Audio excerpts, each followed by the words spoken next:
You remember it, don't you? That first rush, the sleepless nights, the endless conversations, the way your heart raced every time your phone buzzed. You couldn't eat, couldn't focus, couldn't think about anything but them. Everything they said was fascinating. Everything they did was adorable. You felt like you had found something magical, something that would last forever. And then, slowly, it began to fade. The text became less frequent. The butterflies stopped fluttering, and in their place, a quiet, creeping doubt began to grow. What if you had made a mistake? What if the love was gone? You told yourself it was just a phase. But what if it's worse than that? What if the person you fell in love with never really existed at all?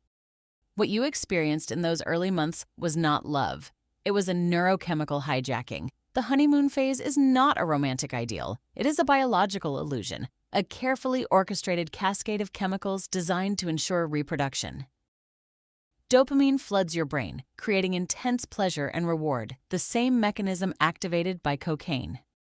Norepinephrine sharpens your focus and heightens your energy, making you feel alive and alert.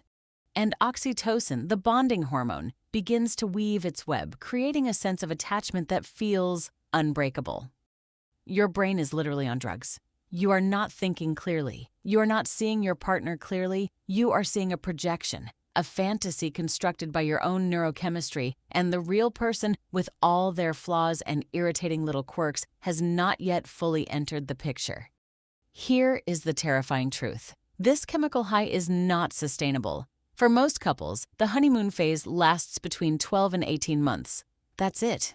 When the chemicals fade, the dopamine drops, the norepinephrine recedes, and suddenly the person you adored now annoys you.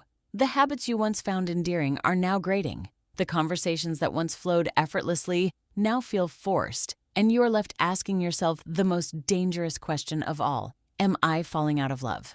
This is where most relationships crumble, because we are taught that love is a feeling, a constant state of passion and excitement. We are taught that if it fades, something is wrong. But this is a lie.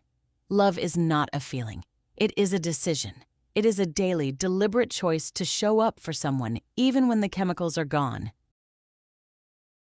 The initial high is a biological marketing campaign. The real relationship begins when the campaign ends. What comes after the honeymoon phase is something far deeper and more stable: companionate love, built on trust, compatibility, and shared history. It is less exciting, but it is more real, and you have to choose it every single day. The honeymoon phase is not a preview of what love will be. It is a deception designed to get you in the door. The real work begins after the curtains close, and most people are not ready for it. They chase the high, moving from partner to partner, never understanding why love always seems to fade. But it doesn't have to be that way. If you can recognize that the honeymoon phase is an illusion, you can build something deeper. So here is the question you need to ask yourself. If the butterflies are gone, is the love gone? Or is it finally time to start building something real?